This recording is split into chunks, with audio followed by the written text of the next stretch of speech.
fun happens when we can talk about what you want to talk about, and if you want, you can pick my brain, or I can keep talking.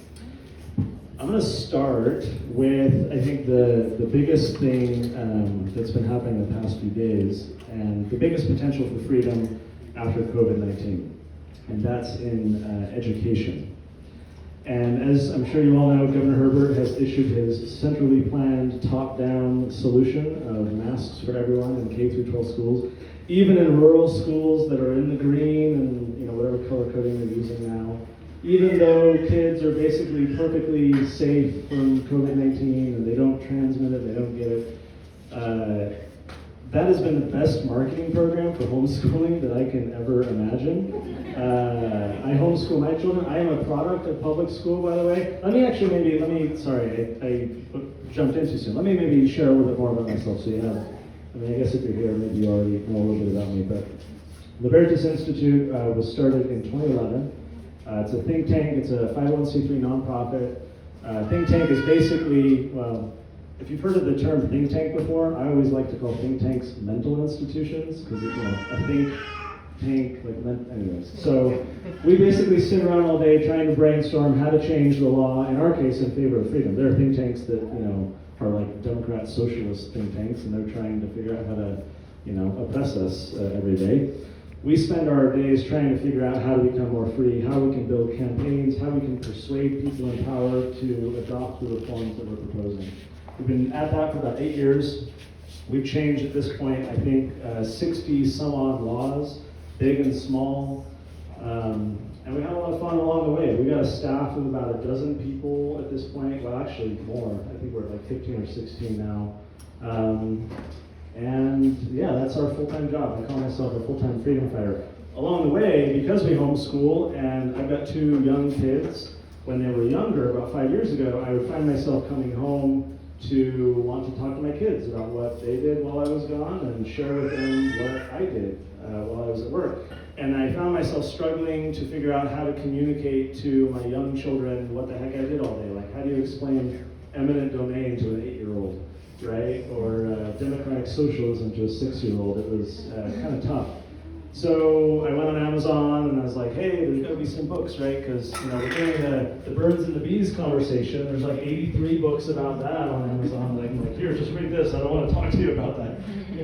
Read that and then we'll talk when we're done.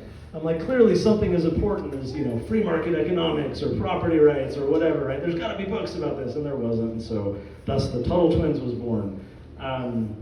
So yeah, fast forward 5 years later, Libertas is doing great. We're passing a bunch of laws. We're now exporting our work to other states, working with groups like ours in other states. And the Tuttle Twins is, how many here have read or bought or know about Tuttle Twins? Is that so about third, half, 2/3, something like that? So I didn't bring any. I was going to bring some instead. So if you go to TuttleTwins.com, and if you want to pick them up for the kids or grandkids, so we got a prop up here. If you use the coupon code STG, right? Isn't that St. George? If you use the coupon code STG, then you'll get half off, and you just have them shipped to you, so that I didn't have to lug a bunch of. I'm already a little sweaty. So if you're interested in Tuttle Twins books, just go to TuttleTwins.com. You can grab some there. It's bonkers right now. So COVID, just to give you a little insight into my world. Before COVID, we were selling about 1,200 books a day, which is a lot. Most authors sell like 500. The average across all books ever that an average author would do is about 500 copies of their book. Because most books sell 5 copies or 20 copies, and then you got some that sell like millions. Before COVID, we were selling about 1,200 a day. Right now, we're selling 4,000 books every single day.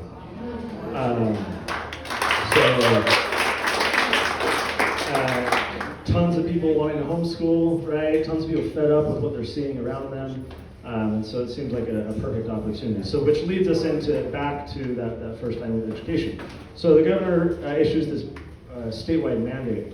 What was really interesting, our organization, education is one of the big areas of focus.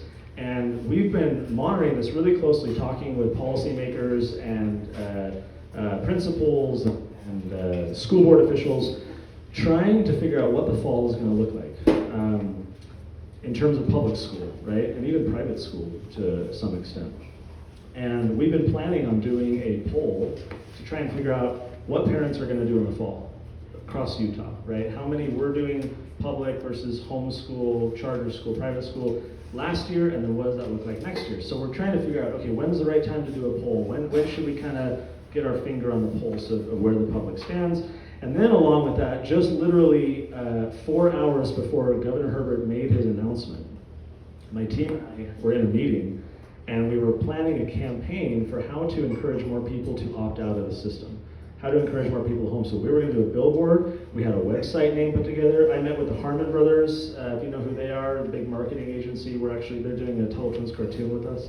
So we were having a meeting about the cartoon, and we were talking about this, like how to do marketing to kind of get people out of the system and just say, avoid the craziness, let's homeschool for real, not the like experiment parents were forced into a few months ago that wasn't like true homeschooling. So anyways, we're hatching this big campaign, let's do this. And then the governor comes out with his press conference and announces the mask. And I kid you not, I mean, my social media lit up. I had so many people messaging me saying, how do I homeschool? I'm like, I don't need to put a billboard up anymore. They're coming to me, right? And all these, my wife put together a meeting for just people in our neighborhood. Another lady across the town put a big meeting together. Boom, boom, boom, boom, boom. All across social media, all these people start reaching out. And what was really interesting about that is there have been 3 national polls in the past, I'd say 3 months. All of them show more than 30% of parents intend to homeschool in the fall. Now, all 3 of these polls they're at least a month old, which means they predate any of these mask mandates and some of these other things happening. So you gotta wonder what that's gonna do to the numbers. And I always think, okay, well, it's one thing to say, yeah, I'm gonna homeschool. It's another thing to like actually do it, right? For those of you who homeschool, you know what I mean. And so even like if 30%, one poll said 60% of parents, right? That's insane. And if you assume that even a fraction of that amount are actually going to do it, that is tripling, quintupling, sextupling, like I don't know all those fancy words, just massively increasing the number of homeschoolers. And so as problematic as so much of this is, to me education is the biggest silver lining right now to disrupt the stale, archaic, antiquated education system that's full of so much inertia. Those of us on the outside have been trying to like poke at it saying, hey, innovate. You need to catch up with the 21st century. You need more parental rights. You need to adapt. And oh my gosh, like for all the negatives with COVID, I think we're going to see a transformation of the education system. Now there are risks. There's a lot of risks. For example, the massive influx of homeschooling could lead a lot of control freaks to want to then regulate homeschooling. We helped change the law a few years ago in Utah to the point where now homeschooling is literally like freedom. There's no mandates, there's no curriculum requirements, there's no tests, there's no accountability, and of course the control freaks don't like that. They want all those things. We gotta make sure that Connor is properly trained to teach his children. We need to administer tests, and so I anticipate there's going to be some type of response like that. There's also going to be, so we're pushing for an income tax credit in Utah as long as there's no strings attached, because it's insane that I, as a homeschooling father, have to first pay for other people's children, and then with whatever money I have left over after my income tax, then I get to pay for my own kids' education expenses. And so we're going to be pushing for that in the next legislative session. We did it a few years ago, very narrowly failed, but after COVID, when all these people are homeschooling, it's a totally different ballgame. And so that conversation is going to happen in the legislature just to fix or try and address that financial injustice of not just homeschoolers, but private schoolers as well, where you have actual out-of-pocket expenses. It's crazy to be supporting other people's kids while also directly paying for your own. So that's something that is absolutely going to be fixed. But I'll tell you, the schools are struggling. As we talk to people behind the scenes, I don't know what it's like in southern Utah, but more up in my neck of the woods.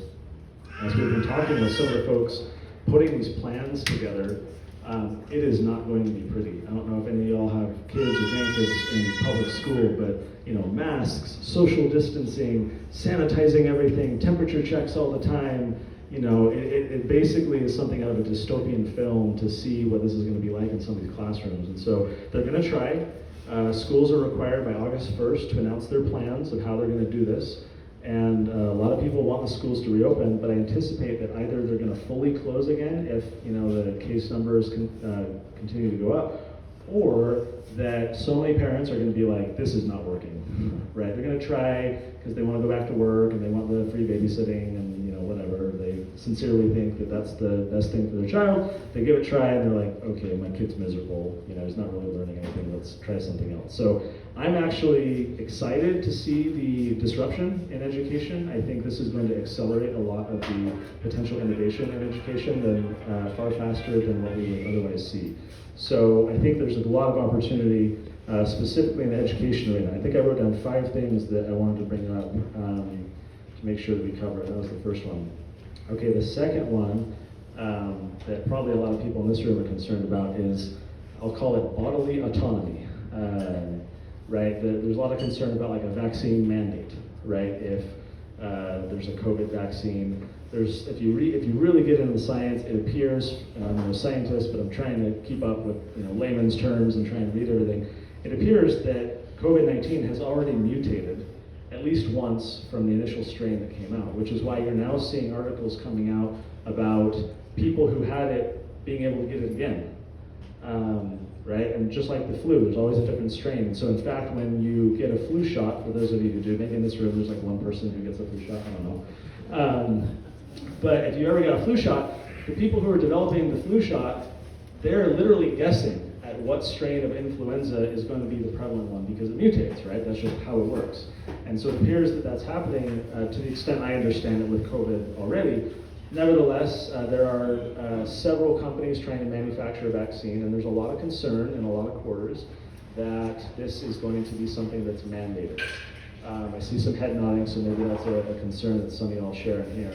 Now, in the state of Utah, at present, there are no mandatory vaccines for adults. The way they do it, as I'm sure you all know, is the public school kids. That is kind of the vector that they use to broadly inoculate, they say immunize, which I think is always silly because it doesn't actually provide immunity. Sometimes it does, often it doesn't. But that's the vector at which they're able to vaccinate a bunch of the population to try and manufacture herd immunity. Now, they're going to have a very tough time, I think, in a massive fight if there's any effort to do a mandatory vaccine. I'll tell you from my conversations up on the Hill, that is a non-starter. So I don't personally share the fear that there's going to be any kind of like society-wide or statewide or whatever mandatory vaccine. What's likely to happen is that it's just another vaccine administered to children who want to attend public school, for which exemptions do exist, right? Those of you with kids in school, maybe you've done this exemption from the vaccinations. You can have a religious exemption, which is often harder to get because they want you to point to specific things in your religion that say that you object to vaccines. And for those of us who kind of share the predominant religion in the state, they kind of tend to lean the other way in a pro-vaccination thing. However, Utah does have a personal exemption, and so you can opt your child out of these vaccines. Of course, this is another reason to homeschool, if you're at all concerned about this, because that requirement is not there. But I anticipate that there is going to be an effort to try and require school children. That's going to be how they'll say, we'll safely reopen the schools and we can get rid of the masks and so forth. What's always funny to me about the vaccine debate, and this is a little bit tangential, is that for all the people complaining about, everyone has to get vaccinated, when I'm having these debates online with my friends who are my age, and I finally get around to asking them, you've gotten all your booster shots, right? To which they 100% of the time reply and say, well, no. And then I say, then you're not vaccinated. Why are you so concerned about your kids when you're not even vaccinated either? You haven't kept up on the booster shots. Hardly anyone does. The booster shot, I should stand in front of that. The booster shot, what do you call it, adoption rate, or the number of adults who get it, is pathetically low. And so this notion of herd immunity isn't really there. Anyways, bodily autonomy, I think that's another area of concern. We're seeing it to some extent now, I think, with masks. I think mandatory masks is a function of bodily autonomy. They're saying you must behave this way, you must act this way, you must do this to or with your body. And so it's not as invasive of a vaccine, but I think it is a little bit of a stepping stone in terms of limiting bodily autonomy for the government to say if you want to come to school, or if you want to come to the DMV, or if you want to go to the liquor store, right? Any kind of interaction with the state government, they're starting to mandate this. Of course, private businesses are doing this. My wife is kind of sad. She shops at Smith's, and Smith's just announced this morning that they are requiring masks. Costco, Walmart, Target, and all these guys are following like dominoes. I will say this, I have repeatedly been pushing back on social media in the past few days against the governor's team, because when he gets up in these press conferences, and in the past few days specifically, continues to assert, and I don't know if any of you have kind of seen the summary or watched them, but the governor twice now, including today, and the last one I believe was, Thursday, it might have been like Monday or well, let's see, when did he announce the mask mandate? That was like last Friday, I think, Thursday or Friday. So it's when he announced that, and then today, he's twice stood up and he says, I have the authority to issue a statewide mask mandate, I'm just choosing not to. Last time when he announced it, the first time he announced it, he specifically said that the 10th Amendment authorizes him to issue a statewide mask mandate. To which I want to say, back where our prop is, Governor Herbert, here's a Tuttle Twins book. Let's get you some basic understanding of what the Bill of Rights does and does not say. The 10th Amendment does not confer any authority on the governor. It simply says that all powers not delegated to the federal government are reserved to the states or to the people. That doesn't say, oh, governor, and as long as you declare an emergency, which is your sole discretion, you then get to become a dictator and do whatever you want. And no, the 10th Amendment does not say that as long as you issue an emergency, you can boss people around. It doesn't say that at all. The governor only has the authority conferred upon him in the Utah Constitution and in state law. That's it. The governor he has a limited defined set of powers in the state constitution and in the state law. I've read all of the areas in both of those that pertain to the governor's authority, including under the Emergency Management Act, which is kind of the powers that are triggered when he declares an emergency, right? And there's nothing in there that says that he can do what a mask mandate is. He can order the government around, which is why he safely and I'll say constitutionally or legally can say, if you want to come to the DMV or if you want to come to the liquor store, which should be privatized, but that's a government thing right now. Or if you want to come to government schools and so on and so forth, you have to have the mask. He is within his authority to do that. But for him to say, as so many are pressuring him to do right now, especially all our friends on the left, this is oddly, weirdly partisan, where many get into the bigger conversation and you really think that this is all about trying to defeat Trump, and they're trying to hang all this around the neck of Trump, which is why the leftist governors are the ones going crazy. California just shut everything back down again in a couple days. I'm a former California person, so I'm in exile like so many of my friends. Permanent exile, by the way.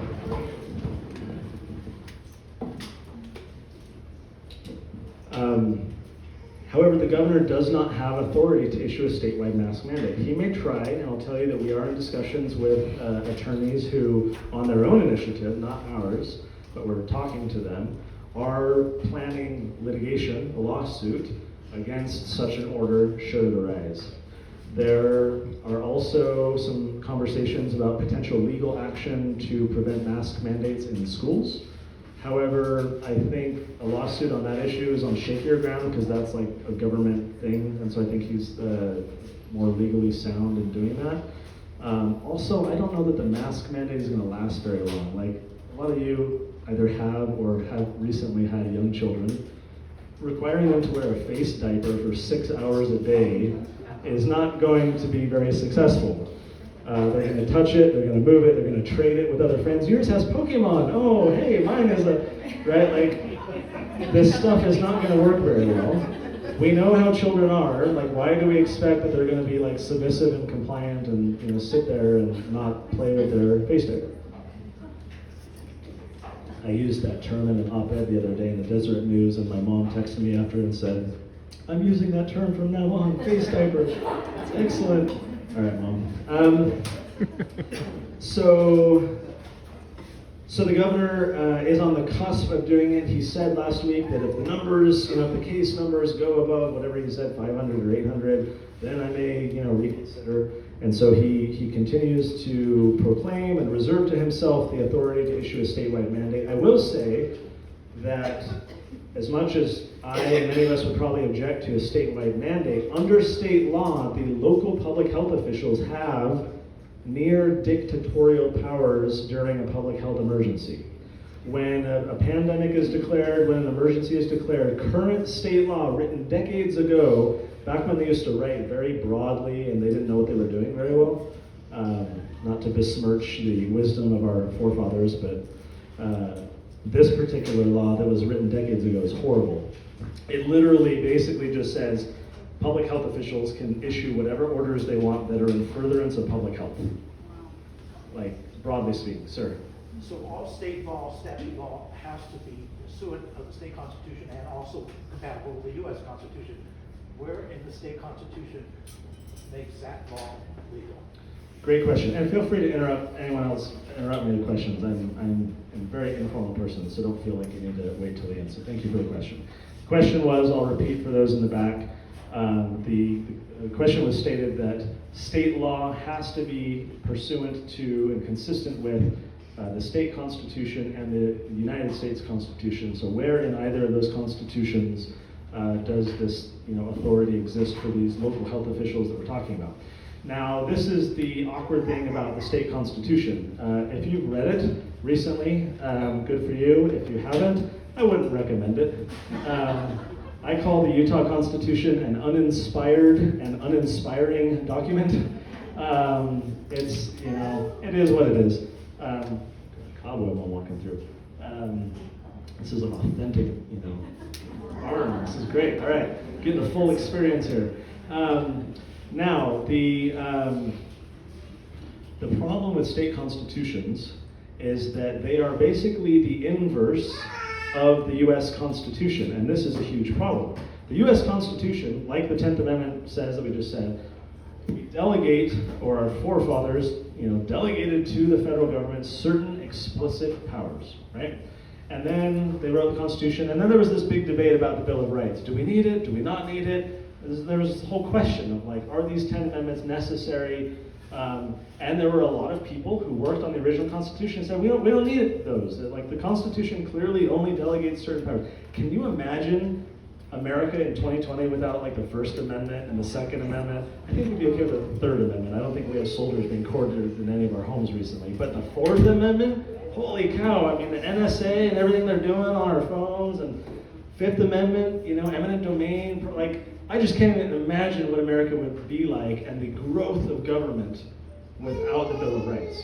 Okay? So I say my prayers, I say, thank you for the Bill of Rights, because without it, we'd be Russia. However, the question, I think, hinges more on the Utah Constitution, because the United States Constitution does not give any power to the state or to the local health officials or anyone. It just says, hey, federal government, in theory, you can only have these powers to be delegated. Everything else we're reserving to ourselves here in Utah, right? That's kind of the how a bill becomes a law, like the third grade civics tutorial of how compact union exists. Okay, so the problem is that in states, the application is actually in reverse for the Constitution. The state constitution can forbid certain things on the part of government, but it's presumed under the so-called plenary power doctrine, plenary meaning plentiful, abundant, total, absolute, that the state legislature can do whatever it wants unless it is forbidden from doing so in the Utah Constitution. So whereas the U.S. Constitution, in theory, says, hey, federal government, you can only do X, Y, and Z, and if it's not in the United States Constitution, you can't do it, again, theoretically. Under the Utah Constitution, it's, hey, state legislature, you can pass whatever law you want, as long as, the courts have, not said it's unconstitutional, whatever, but you can do whatever you want unless the state constitution says you can't. Do you see how that works in the reverse? One is delegating a limited number of powers, the other is just forbidding certain things, but then everything else is on the table, which is why the state legislature can come around and say, oh, we're going to pass this law that public health officials can have near dictatorial powers during times of emergency. Okay, so all that to be said, there is a strong appetite in the legislature to restrict that authority now that we've discovered for the first time how it's being used. We haven't really lived through a pandemic since that statute was passed. We haven't seen local health officials being so brazen as they have been, and mayors shutting things down. And so there is a strong appetite, and we're part of those conversations to try and identify all of the problematic statutes that are being relied upon and put some serious guardrails around them so that these health department officials and mayors and so forth cannot just do whatever they please. There has to be legislative oversight, there has to be public hearings, there has to be time limits, right? There has to be particularity. In other words, the orders have to be narrow. The biggest problem with this whole thing, well, not the biggest, there are a lot of big problems with this thing. One big problem with this thing is if you understand the Fourth Amendment or criminal law, we are presumed innocent until proven guilty in a court of law. We're all familiar with that, right? You've watched, NCIS or CSI or whatever these shows are. I would say 24. Do you remember the Jack Bauer show? I used to be really into that back before I understood the Constitution and law and stuff. And here was this guy who would just go around killing people and no due process, and it was all great because he was, trying to save people theoretically. Anyways, I don't recommend that show. It's not very good. So I used to love it. What was I even saying before? Okay, we're presumed innocent until proven guilty. We have a presumption of innocence, and so we can basically do whatever we want until we're proven guilty of a certain. The biggest, again, I keep using superlatives, not the biggest. One of the biggest problems right now in COVID, from my estimation, is that we are all presumed, I'll put air quotes around this, guilty of having COVID-19.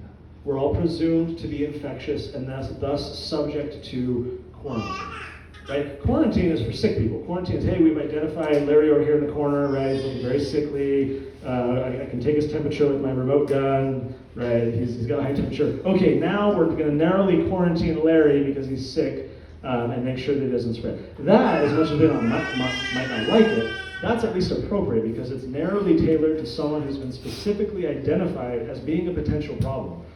Public health, right? We want to make sure in this example that Larry doesn't spread to other people, and so there's at least a reasonable basis to say the government can quarantine Larry to save all of you over here. There's at least reasonableness there. We might quibble with that. We might, Larry might not like being in a bubble and having to, order everything on Amazon and watch Netflix all day, but the government can at least get away with doing something like that.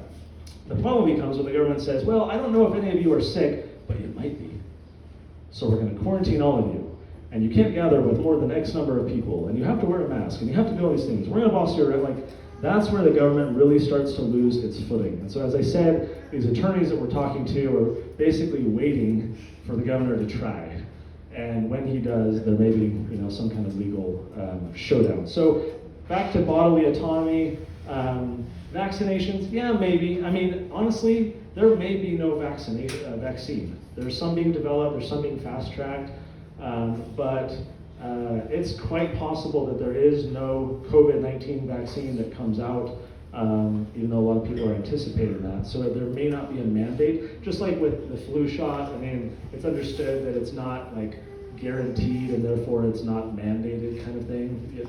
We're all propagandized into getting it because there's a whole industry built around our compliance with getting the flu shot. There's a lot of money to be had, but the government at least isn't mandating it, and I anticipate that COVID will be something a little similar. Okay, related to what I just said a moment ago with the public health officials, there's going to be legislation to try and limit executive authority.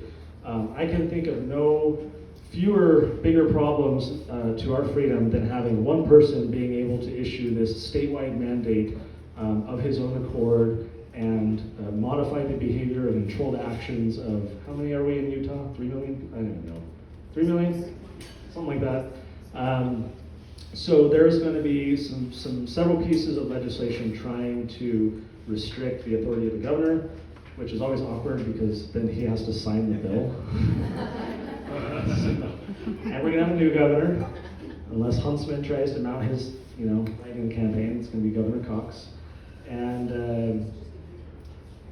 so there's going to be legislation trying to restrict the power of the governor and the local government officials and the public health officials as well. So that, I think, is something that seriously needs to be addressed because if we are wading into an area where the government can dictate on presumably guilty people like that, we're running into serious problems, and at a minimum, the legislature has to have oversight so that all of us, through our quote unquote representatives, can try and speak out and speak our mind. Yes, sir. Do they really have to limit his power, or can they not just have a resolution say you have no such power? It's slightly different. Great question. The question was, do they have to actually limit his power, or can they pass a resolution saying you don't have the power? They could pass a resolution.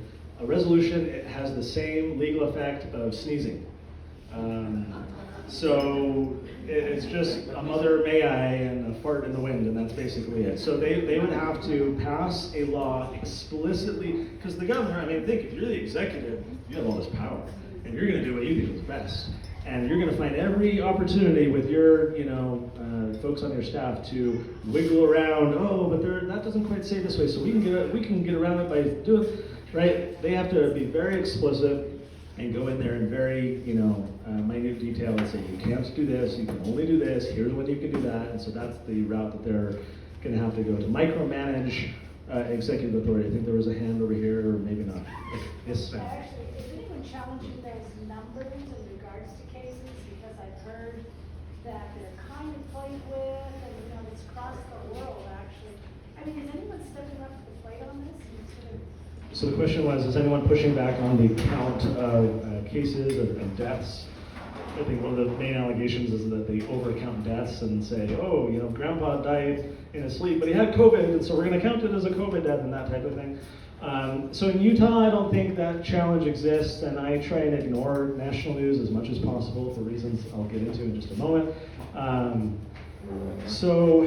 will say, however, in today's press conference, when they announced numbers for the number of cases of COVID-19, they included, I'm going to get the word wrong, I think they included the antigen tests for the first time. I was reading on Twitter when they were doing the press conference, which significantly boosted the number of cases because they're basically adding a bunch of numbers from this other type of testing. And they admitted, like, okay, hey, this is going to cause a spike in numbers, and it shouldn't be perceived that, like, the numbers are here. And then they shot up, oh my gosh, let's all panic. They were at least kind of tempering it down, saying, well, we just hadn't been counting those cases before, and now we are, so it jumped up. But in Utah, there's not really anyone pushing back like that, and I honestly don't know to what extent the data is accurate or not, and how over-inclusive it is. The biggest, I keep saying the biggest, I like my superlative. So one of the issues that I have is how the goalposts keep changing, right? At first it's, let's flatten the curve, and then let's crush the curve, and now it's like, let's all hide until a vaccine comes around, and we're going to be able to avoid this because, magic? I don't know. And everyone's dying in the streets. Oh, wait a minute, now the death rate is cratering to near zero, so let's not pay attention to the death rate, and let's look over here at the number of cases. To which I say, don't we want the number of cases to increase while death is going down? Because that means the risk per case is so insignificant that means that we're, whether it's herd immunity or, it's a mutated version of less, whatever. I don't know the science there, but it gets very frustrating, I think, for those of us kind of consuming the media and trying to figure out what's going on, to see them kind of point our attention there. Don't look at the death rate now. We're not going to talk about, there's good news over here. The death rate's going down. Focus on the bad news. And to which I call this panic porn. Everyone just is addicted to panic. They're addicted to fear. It induces this dopamine drip effect where people are just like, okay, maybe I'll jump to this now. So in the back, I brought a copy of Feardom that I wrote a few years ago. You're welcome to take one. Writing this book was really depressing. Because from a marketing standpoint and like an author standpoint, I'm like, I'm going to sell a ton of these books. This is going to be great. Why? Because this topic is never not going to be relevant. So subtitle is How Politicians Exploit Your Emotions and What You Can Do to Stop Them. It was written in 2014, so 6 years ago, and catalogs a lot of like historically how this happens over and over and over and over again. And I'm like, man, this happens so much, like this book's, it's just gonna keep happening, and so I'm always gonna like be able to say, hey, this book is very relevant to what's going on today. And that's certainly the case with today, where it's almost like people, back in the day it was like soap operas, right? Those were the big thing, and then telenovelas, and if you're, Latin culture or whatever, and then reality TV, and then I think like we all watched all the reality TV on Netflix, and there isn't anything new, and so we're just addicted to like the drama of like real life now, where bad news and drama like gives us that steady dopamine drip I don't know. But anyways, take a look if you want. I think it's unfortunately extremely relevant to what's happening today. All right, I think one or two more, and then we can open this to more questions. Social justice, white guilt. There was, I gotta pull this up. So one of the people who worked for me sent me this link. And I've got 2% battery, so let's see if this sticks with me. All right, here's this graphic. This was going around social media today. Aspects and assumptions of whiteness in white culture in the United States. White dominant culture, or whiteness, refers to the ways white people and their traditions, attitudes, and ways of life have been normalized over time and are now considered standard practices in the United States. And since white people still hold most of the institutional power in America, we have all internalized some aspects of white culture, including people of color. And it goes on to point out all of the problems associated with what they call white culture. Therefore, things that if we think Black Lives Matter, we need to oppose this whiteness, which includes rugged individualism, self-reliance, independence and autonomy, family structure, including the nuclear family. By the way, if you want to be freaked out, go look up the organization Black Lives Matter and go to their About page and see what they actually stand for. Literally, it's a bunch of Marxists. Husbands being the breadwinner and head of the household, children having their own rooms, be independent. I'm sorry, white kids, you're not allowed to apparently have your own rooms anymore. Because that has to do with, Little House on the Prairie. I don't know. Didn't they all share one bed or something? But emphasis on the scientific method, objective, rational, linear thinking. Like this is a problem. Cause and effect relationships. History based on Northern European immigrants' experience in the United States, with a heavy focus on the British Empire and the primacy of Western, Greek, Roman, and Judeo-Christian traditions. They also associate with whiteness the Protestant work ethic, including hard work being the key to success. And then, let's see, one more. A few more. Religion is there as well. No tolerance for deviation from single God concept. Status, power, and authority. Associating wealth with a person's worth. Respecting authority is considered whiteness. Heavy value on ownership of goods, space, and property. Let's see. Time, following rigid time schedules is whiteness. Time being viewed as a commodity. Holidays based on Christian religions, based on white history and male leaders. Justice being based on English common law, protecting property. Counting intent, which, man, if you have a background in criminal law, it's crazy that you're trying to go after that. Anyways, they go on. My point is that I shared this with a few folks earlier. Before 9/11, there was a group called Project for a New American Century. Anyone heard of that name before? 1, 2, 3, 4, 5, 6. Okay, do you have? Oh, that'd be amazing. Lifesaver. Except that's the wrong. Yeah, that's okay. I'll be all right. Thank you, though. I appreciate the offer. So, the Project for a New American Century was this like think tanky kind of organization in the late 90s that got together. And it was a bunch of people like in government and academia, public policy, and they were neoconservatives. These are people who support like military intervention abroad and so forth. And they got together and they put together this white paper, this document that was like their stated beliefs. And that's basically all they did. This organization really only existed for issuing this one paper. It was kind of bizarre. But they issued this paper. This is before 9/11, I believe by 2 years, if I'm remembering right. But it was definitely before 9/11.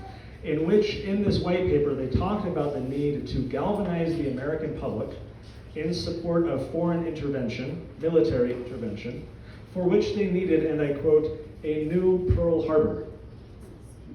if you remember the original Pearl Harbor and what that did in terms of the military and public zeitgeist and attitudes and so forth, here they were calling for a new Pearl Harbor, which lo and behold, soon arrived. And I'm not suggesting or here to debate or get into whether 9/11 was a conspiracy. The point is, 9/11 happened, and there were people waiting in the wings, ready to exploit the sentiments and fear of the American public in pursuit of a specific foreign policy goal. Okay? That's amazing. People are resourceful. Never let anyone tell you that people in southern Utah are not prepared. Except I'm not. All right. Thank you. Maybe we turn on. There we go. All right. Now I can get peace. This is like, I'm like an invisible umbilical cord attached to this thing. If it doesn't work, I start to sweat. I'm already sweating now. Okay. So, Project for a New American Century, 9/11, and here we go. Those very people involved in writing that white paper are now in positions of power in the Bush administration to implement their goals. Okay? Now we have people talking about social justice and white guilt and racism and Black Lives Matter, which I agree with, and yet they think something totally different, and racial inequality and the need for restorative justice or restitution because my ancestors suffered, therefore I'm going to steal from you and I'm going to benefit, and like all this nonsense. But these people stand ready to implement their designs because of what is happening right now. We sent an email out today to our list talking about this great reset concept that a lot of people in global government are talking about, wanting to specifically leverage what is happening right now in the chaos and the uncertainty, economically, racially, socially, in order to have a massive transformation of our antiquated, racist, capitalist system to, inject social justice, right, into this equation. Social justice is basically just communism. And by the way, so we've been doing a bunch of ads lately for the Tuttle Twins. Part of the reason why we're selling so much is that we came out with some new ads. And the one that's performing the best, it's this square, and it's like a split image, right? So there's like a little rectangle on top and a little on the bottom, and it says problem, solution. Pretty simple concept, right? So the image at the top is Karl Marx, and the image at the bottom is just some cute kids reading Tuttle Twins books. And so now you got all these people scrolling past and oh, Karl Marx, ooh, I need those books, and it's working really well. Because we need to inoculate these children against this, political virus that we have. Okay, so social justice is going to be a big problem. Rahm Emanuel, Barack Obama's buddy, you'll remember, Chicago mayor, he's now infamous for having used the line, you never want to let a good crisis go to waste. And you're all nodding your head, but I would suggest you pick up this book in the back. Why? Because you will read things such as the declassified Operation Northwoods. Anyone ever heard of that? Maybe a couple of you. Operation Northwoods, which was a proposal by the United States military top brass, Joint Chiefs of Staff, who during the whole Cuban Missile Crisis and all the tensions in Cuba and everything, went to the president at the time, who was John F. Kennedy, and they literally proposed, this is all classified, but it's been declassified, which is why I don't know about it. They go up to the president in this plan, and they specifically propose attacking Americans, killing Americans, bombing Americans, downing boats of Americans, blaming it all on Cubans, as a way to incite the American public to have an attitude of wanting to go intervene in Cuba so that they can then stave off communism and pursue all these noble goals. And yet here was the American military literally calling for the assassination of Americans. And the only reason that didn't happen is because JFK said no. Right? So trying to exploit emotions for political benefit is something we're seeing, I think, play out in absolute real time. So pick up the book. All right. Last one, I believe. Let's see. All right. Is okay. There's a few more. I'll be quick about these so we get into more Q&A. The ratcheting effect. We're working on a Tuttle Twins book right now, our 12th in the series, based on a book called Crisis and Leviathan. Leviathan is like this, easiest way to say it is it represents big government. And so in times of crisis, as is mentioned in this book, for example, crisis will be exploited in terms of growing the government. And Bob Higgs, who wrote that book, talked about a ratcheting effect. He says, think about 9/11, right? Now we have the TSA, and it's just normal that we're groped all the time when we go flying. We're just, used to it and standing in the scanner and so forth. The ratcheting effect is the new normal. That's the term that we have right now, right? This is the new normal. Now we'll acclimatize to that, and then there will be a new normal, and it's the ratcheting effect where if you know how the ratchet works, right? It goes in one direction, and then you go back, and then you can do it some more and some more. And that's what we see in government. During these times of crisis, the government always and inevitably grows. And so we have to understand what our rights are, and we have to be on guard. My next door neighbor lives here, and I live here, and here's the property line dividing us. If I don't know where that property line is, then when he begins to encroach on my property and spread his lawn furniture there and so forth, I can't defend my property and tell him to stop if I don't even know where that line exists. And if you look at the state of public education today, specifically civic education, and the understanding that the average high school graduate or college graduate or 30 or 40 or 50-year-old American has about our rights, it's pathetic, right? It's so substandard. And no wonder that we don't understand where to defend our rights and where to hold the government in check, because collectively the public simply doesn't understand or doesn't know. So, hashtag Tubblekin, that's another reason why we do those books. Okay, another thing that I'm really concerned about after COVID-19 is, in this new normal, is the Karen effect, I'll call it. Is the degree to which we are shaming one another right now, right? You are insufficiently compliant with the mandate from said government official, therefore I'm going to record you and shame you on Twitter, and my 20,000 people are going to all like it, and we're going to cancel you, right? Cancel culture, what that is, right? You're going to lose your job, and everyone's going to know you're a horrible person, and now when people on Tinder are looking you up to see if you're a scary person, they're going to see how horrible you are, and you're never going to get married, and life is going to be horrible. So I am appalled and so perplexed at what the next step and what the long-term consequences of this are. Because I don't think we've ever really had this experiment in American society where there's this kind of lateral effect, right, of shaming one another. I mean, I had that neighbor one time who called the cops on the other neighbor because they had weeds that were longer than a foot. And I'm like, why don't you just go over there and pull them? Or maybe she's pregnant or dying, or so the cops come out. I'm like, what are you, anyways. So there's always people like that, right? But now it's just so prevalent, and social media is exacerbating it. And for those of us, I mean, look, we're all literally in a room, and I'd say 95% of people are choosing not to wear masks, and that's fine. I won't complain. I'm 6 feet away from all of you, so if this gets out on social media, some people recording, you're all in trouble, and I'm not. But you're all grown-ups, and you don't wear face diapers, and more power to you.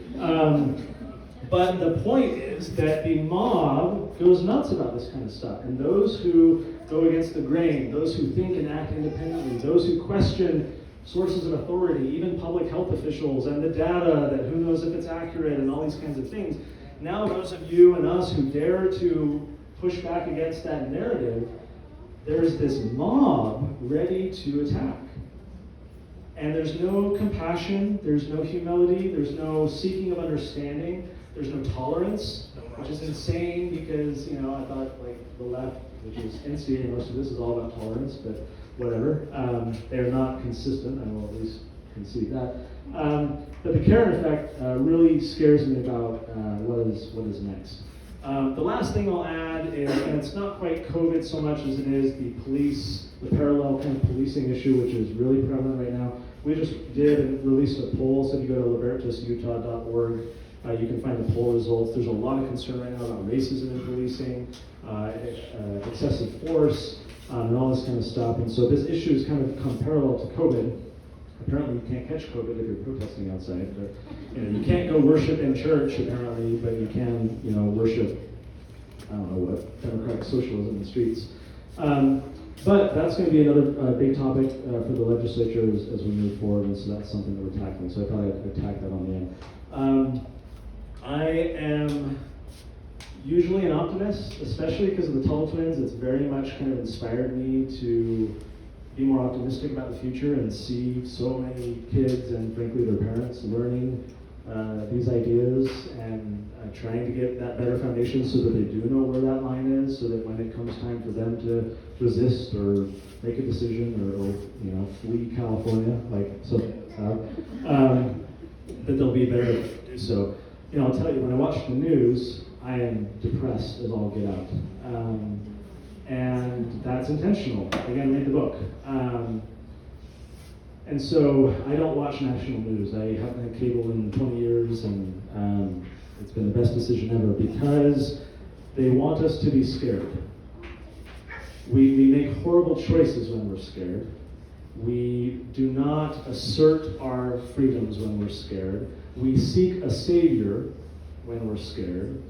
And most of us, even the Christians among us, or the faithful or religious among us, seek the fleshy arm of Caesar when we're scared, instead of, perhaps where we ought to go. And so this is all very intentional. If you've never read a book called Propaganda by Edward Bernays, I would add that to your little Amazon wish list. Feel free to pull out your phone, I'm not offended at all. Propaganda is so enlightening. This was written in the 1920s. This was a guy who worked with Woodrow Wilson. He was one of the first public relations guys in America. His uncle was Sigmund Freud, right? Understanding kind of neuroscience and psychology. And he writes this book, Propaganda, talking about how easily manipulated the masses can be. How, in fact, it is the minority of people that control the majority, and he called it an invisible government constituted of people who are pulling the strings. This was literally a century ago. And if this was happening in like 1920s America, good grief, folks, it's happening today. And so the hard thing, I think, for folks like us is trying to understand to what extent and in which situations stuff like that is happening. Because standing up for our rights is important, teaching our kids is important, holding our government accountable is important. And even and especially when the mob disagrees, and when groupthink is in action, these are scary times, they're uncertain times. When I do like 80 Zoom calls a day, it seems like now, with all these like meetings and stuff. And everyone always asks like, oh, how are you doing today, right? How's it going? And I always say like, do you want the real answer, or do you want like the polite, oh, I'm great, how are you, right? And the real answer is like, man, today I'm all right, but yesterday, holy, like it feels like the tectonic plates underneath us are like shifting like crazy right now. And so I think it's very important for us to be on guard. Appreciate you guys coming. I've been blabbing a lot. I'm gonna end it there. I'll be happy to kind of chat with you guys in some Q&A. So yes, ma'am, we'll start with Can I you. just make a comment? I went to 3 places where masks were required. I didn't. I went to 3 places where masks were required. I did not wear a mask. At one point, a lady was sort of like, "Ben, you need to put your mask on," but I just kept going. And at Costco, I was with the eye doctor, and they're checking out, and I said, "Does it bother you that I'm not wearing a mask?" And they all said no. There was another gal in Costco with her daughter.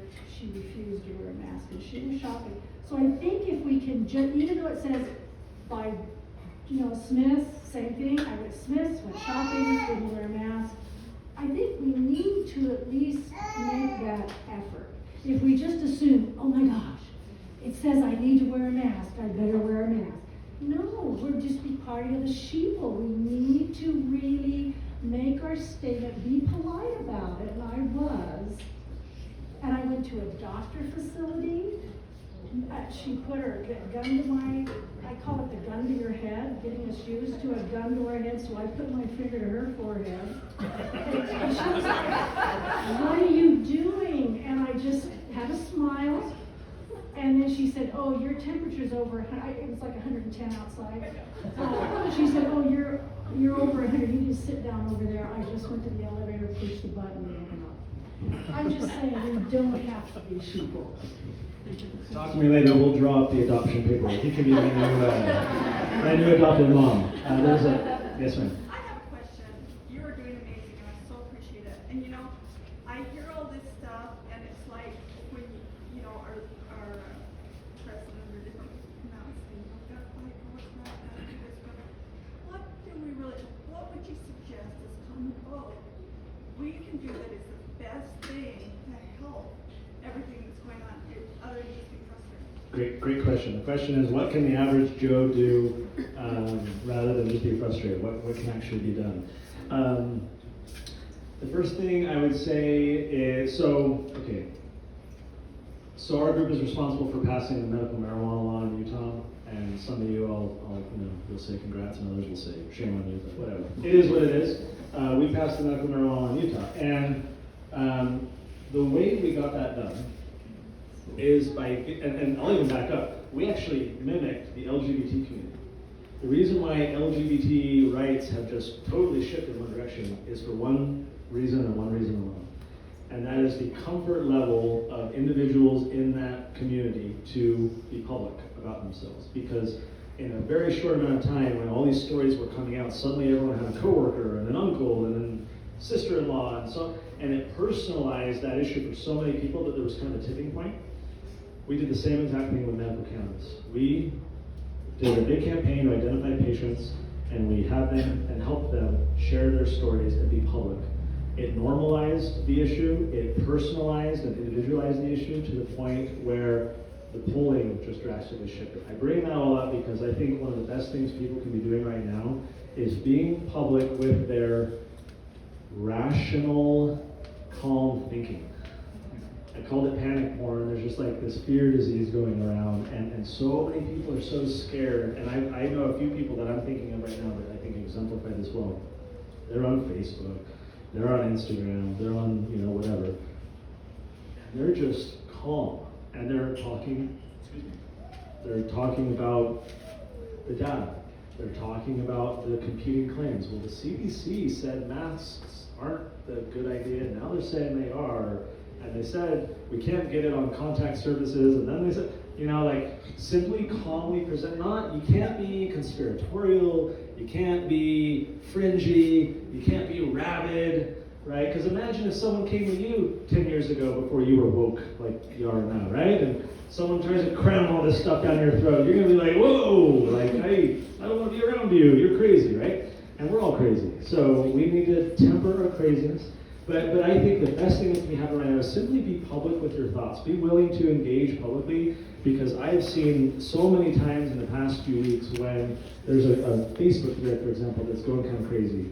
And someone gets on there and kind of brings the mood down. I will see people who previously were kind of shouting at one another say, oh, no, I'm sorry, you're right, I got a little too hot-headed, you do have this right, I do concede this, you're right about that. And all of a sudden it goes back to rational debate. So I think the more that we can engage like that, the better. I do think there's room right now for some civil disobedience. I am not going to rule out that as an inappropriate thing. I will quibble maybe a little bit with private businesses. As much as I don't like Costco and Target and so forth doing it, I believe they have that right. I do think they're playing into the overall, stupidity and overreaction, especially like, okay, when the death rate was here, we were all walking around Costco just fine, and now that the death rate is down here, you're shutting everything down, you're kind of dumb. But I think they have that right. I think our civil disobedience and resistance needs to be as much as possible to the government, rather than to private businesses. Just one point on defend yourself. I would always say to somebody, does it bother you? And when I was checking out of Costco, I said to the young man that, how they help you kind of check out, does it bother you that I'm not wearing a mask? I was always polite and I always asked them.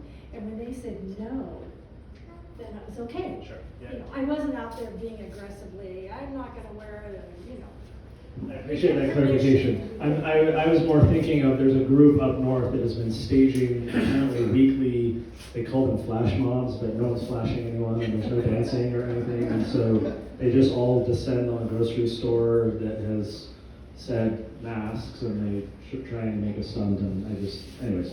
So I think some civil disobedience is appropriate. I think political pressure is always very helpful right now on your specifically your legislators. I would be texting them, I would be emailing them. Again, you don't want to be crazy, because there's some legislators who, when they get crazy emails, they will go on Twitter and screenshot and say, look at this crazy email. You don't want to be that person where they're like plastering you on social media. I just saw one of those today. But be rational, be persuasive. Think about what you need to do and say to persuade someone else.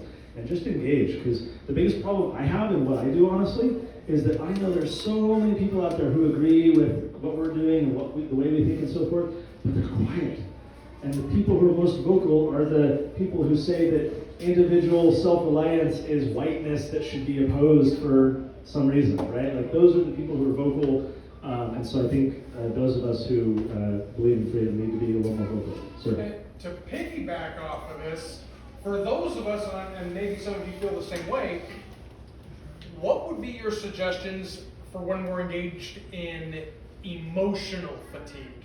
We've defended, we're hitting these walls with our loved ones, people we do not want to offend, family, friends who are not woke or are not progressed as far along on the liberty spectrum, or could quite possibly have an entirely different worldview, especially with this BLM argument.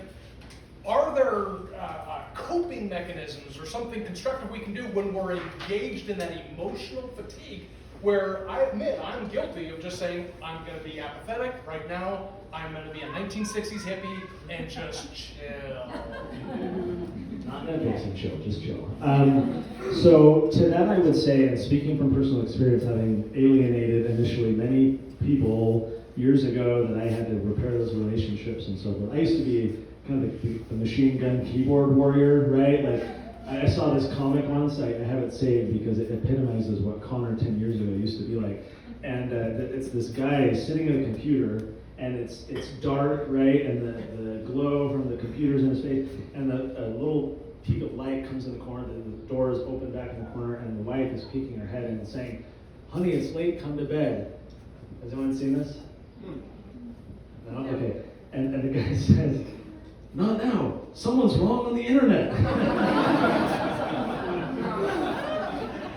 So that was me a decade ago, and I was forcing it down everyone's throats, and I was vocal, and I was, and so maybe to kind of bridge both of these questions, what I would say in response is, just speaking only from personal experience, what I have seen a huge benefit of is having my own platform.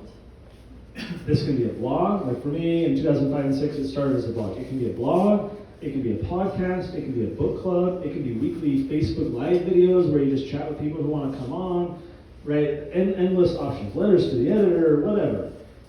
Find an outlet to speak your truth, to use something that the left says, to share your thoughts, because then what I've seen when I've done that in the past is the family members and others who disagreed with me or were kind of fed up with me, they could just ignore that outlet. And I wouldn't be the guy at dinner table where I'm always like injecting into the conversation. But Project for a New American Century said we need a new Pearl Harbor. So you don't want to do that. Your family will know that here's your thoughts. They'll get curious once in a while, right? Like my mom, when I wrote my first book, Latter-day Liberty, which is about why the gospel of Jesus Christ supports a libertarian political stance or meshes best with it compared to any other political philosophy. So that was my first book in like 2011. I read this book, and my mom literally thought I was crazy. Grew up in a Republican conservative household, whatever, like she told me I was crazy. Now, my mom calls herself a libertarian and shares the book with all her friends. So some of this stuff just takes time, which is unfortunate because a lot of times we feel like we don't have time. But I would say have your own outlet where you can focus on putting out what you want to do, because you are going to then not alienate those relationships. They'll know where to find your thoughts if they want to find it. But also, you're going to build an audience of other people who you never would have reached before. And what I've seen from doing this over the years is that there's so many people who are, the term online is lurkers. They're lurking, right? They're not engaging in that debate, or they're not, whatever. But they're just reading everything, and they're learning, and they're observing. And I've had so many people over the years that have said, yeah, I'm shy, or I have thin skin, I didn't want to engage, but I really appreciate what you're doing because I've learned so much, blah, blah, blah, blah, blah, you totally changed my mind. So there's so many people out there that we can influence outside of our immediate, intimate relationships that we don't want to, cause problems with. I subscribe to this idea of we should be anxiously engaged, bringing about much righteousness of our own, free will and so forth. And so I think projects like that, outlets like that, allow us to, preach the truth and spread the word without kind of causing some of the problems. So for whatever it's worth, perhaps there's an idea. Yes, sir. That's a really pertinent point, because you talked about fear earlier being a major factor in what's going on right now. It's also the polarization. Everything is stagnant. People cannot move past where they're at, and we're all divided. And that's being whipped up by government and bureaucracy and the media. But I noticed that the sheeple, they live in an echo chamber. They don't really have access to anything that other thoughts. So your point of being comfortable with yourself is really important. I saw that situation today where somebody was vehemently for masks and stuff, and I talked with her, another person talked with her a little bit, and I could tell that she had never heard this. And she was a younger person. And if we don't reach out to the younger generation, we are complete. Yeah. I mean, if they can buy into this, all this. But yeah, be comfortable with yourself and talk to people, don't be afraid of it. But do it in a really rational, educational, respectful way. That's a great point. So being comfortable with yourself, and that's where I think some of these projects can, in a controlled environment, can be better for the average Joe or Jane just getting into an issue. Because rather than dipping your toe into a social media debate where you're worried about 80 people piling on you and canceling you, right? If you instead say, I am going to start a podcast, or I am going to start a discussion group with people in my neighborhood, or I, right, am going to invite people over for dinner. Two couples in the neighborhood, and Saturday nights we'll have dinner night at my house. We've done this, and it's great because you're exposing all these people in a way that you have this interpersonal relationship, and it's not just this online thing. And so you can be far more comfortable with yourself, I feel like, in those controlled circumstances where you're not worried what someone's going to do online to attack you. Yes, sir. Did you say you homeschool? Yes. Have you made any attempt at all to try and opt out of your paying school taxes? Well, we're trying to pass a law to allow for that to happen, and there are some things I could get into, but specifically no. So is that, do you have more to ask or add? No. Okay, so what I would say is for those, to expound on that, in Utah there's a couple online charter schools where homeschoolers who want money will enroll. So technically they're not homeschoolers at that point, they're charter school students, which is just government school with a different shade of lipstick on it. And however, the way it works is that this company, this online charter school, will give you, the parent, money for your child that you can use for certain educational expenses. So some homeschoolers, families like this because it's a way for them to get some money back. They're not actually, they feel like they're homeschooling because this online charter school is very kind of laissez-faire. It's much more loosey-goosey than, an actual charter school. So they feel like they're homeschooling, but they get some money. As I said, we're trying to change the law to provide a tax credit so that homeschoolers can keep more. 100% of the state income tax in Utah goes to the government education system, 100%. And so because of that, we're trying to change it so that homeschoolers, private schoolers who have actual education out-of-pocket expenses can pay less income tax, not receive a stipend or a subsidy from the state, but keep more of their money. Now, I think education, just like garbage services, should be a user fee. And if you want to have 10 kids, more power to you, but you shouldn't be able to force taxpayers to subsidize your decision, right? Whereas if you had 2 kids, it would be cheaper for taxpayers. But hey, I'm going to have all the babies in the world, and everyone else will pay for it for me. So many people say they don't support socialism, but they actually support socialism. Fancy that.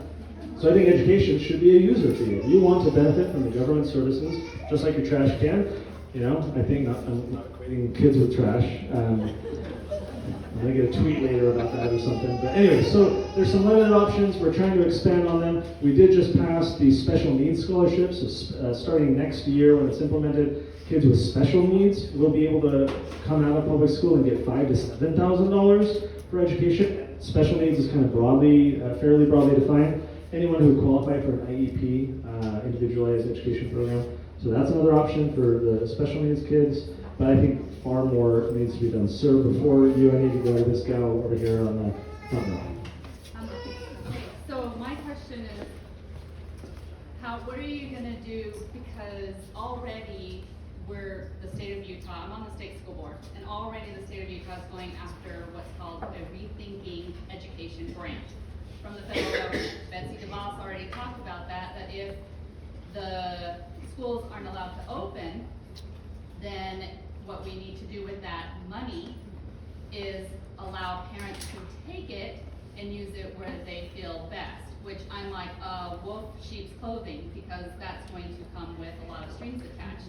So I understand what you're wanting to do, the opt-out or tax credit or what have you, and still on the fence with that, but I am looking at it. I like that a lot better. But this is already rolling forward. I mean, we're already turning in our application. Yeah, feels like Common Core all over again. Yes. where the state is seduced by money into pursuing a horrible outcome. So yes, the biggest concern when it comes to education funding is the strings that are attached. As I said at the beginning, we homeschoolers are especially nervous about Sauron's eye, pointing to our camp and seeing, you're not, anyways, coming after us. So we don't want those regulations. The tax credit, look, most of us have taken the child tax credit, right? I have some kids, I pay less taxes because, my service to America, I guess. And the child tax credit, for example, has not led to an incursion against parental rights, right? Keeping more of your money, if anything, it would just be later when you're audited, which hardly anyone is. And one great thing about the Trump administration is basically starting the IRS, where they basically have no more auditors, which is really fun. So only in a tax audit would they you inappropriately took the tax credit, or the tax credit is a model in which it doesn't really lead to strings because it's people on their own checking the box when they fill out their forms and simply sending in a little bit less money. So that's why I feel safer about that model in particular, because you don't really see with other tax credits any type of nexus where regulators can attach requirements to it. However, the fear is, outside of the tax credit issue, that if we have this massive influx of homeschoolers, the schooling do-gooders are going to say, well, we need to regulate because there's just so many of them. Before, when there were hardly any, we didn't care because it was just this tiny minority. But now that an eighth of kids in Utah are being homeschooled, we need to be confident that they're learning. To which I say, did you see the last few months? And it was just ridiculous. No one was learning anything. So, trying to remember what the question is. Oh yeah, so the state trying to get the money. So that is the problem when, vouchers. This is one of the biggest problems with vouchers a decade ago, is when people want to go to a private school and take taxpayer money with them. Do you remember this? The legislature passed vouchers, the NEA dumped $2 million into Utah and got the voters to overturn it. But the problem with vouchers is you're getting taxpayer money for benefit. And so there's actually a fairly legitimate argument to make that strings follow where you're wanting taxpayers to subsidize your activity, which is why the safest thing I think for the homeschool, alternative education, etc. community is to just say, leave me alone, just let me keep more of my money rather than this kind of double dang effect. But can that coexist with the rethinking grant that's being pushed? I haven't read the details, so I honestly don't know. Please do. Please do that, Dear, I would love to. Okay, sir, you were next. All this problem that we're having are basically, they've turned the whole country into statutory regulations instead of the Constitution. And that's why it's wiping us right out. And who's willing? They're leading, okay? I've had a talk even with Orrin Hatch, he ran away from me. And I went to the senator and congressman, and I had a 5th District Court judge one time put a guy in jail illegally. I went right into his office, put my nose right to his nose, and said he put it in illegally. He says, well, what can I do? I have to make a living. I said, you raise your right hand. You said you would solemnly swear to uphold the Constitution. Anyway, open the whole court up and let them out. To which I would say they swear, these congressmen do swear an oath to uphold the Constitution, but getting back to the line analogy, how many of them have actually been read the document that they're pledging? You got Mike Lee and Rand Paul and Thomas Massey and maybe a handful of others, apart from that. And I'll just have to say one other funny thing. You talk about Orrin Hatch, you said he ran away from you, to which I would add, at least he didn't want to punch you in the nose, because when he was running for re-election, he had this, quote, he was so ticked off at the libertarian, I'm going to punch him in the nose. And anyways, that was when we were trying to, I had a website, this was 2016, I think, something like that, might have been 2014. So we basically booted Bob Bennett out of office. We got Mike Lee, I was on Mike Lee's campaign. It was a shock to the establishment that Bob Bennett lost, right, if you remember at the time, which is what led to Count My Vote and SB 54 and all this kind of stuff. And so when we went after Orrin Hatch next, they were freaking out. I had a website called dethroneorrinhatch.com. That was a lot of fun, and I had all kinds of Photoshop memes, and that was back in my machine gun politics, you're all wrong kind of era.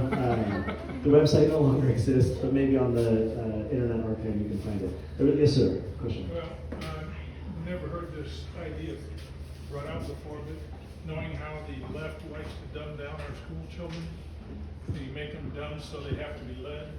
Well, this closing the school kind of falls right into that, where if they close it for a year, then your senior in high school is no longer 18, he's 19, he's an adult.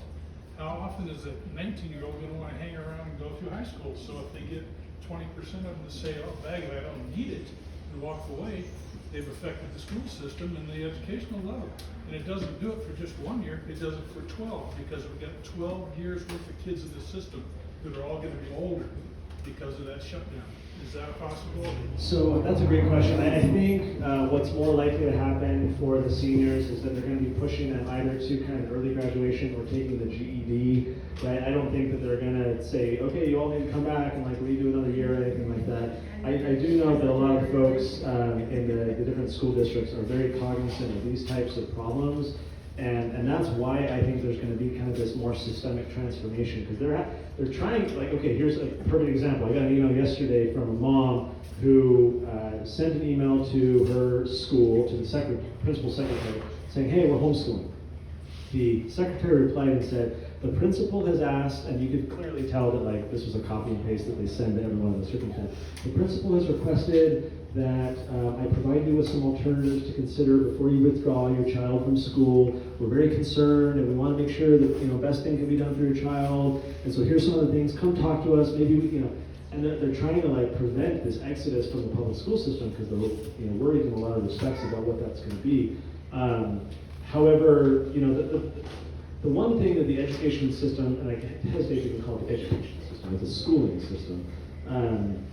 The schooling system has long needed competition. We all talk about how awful monopolies are, and yet, we have this basically quasi-monopoly.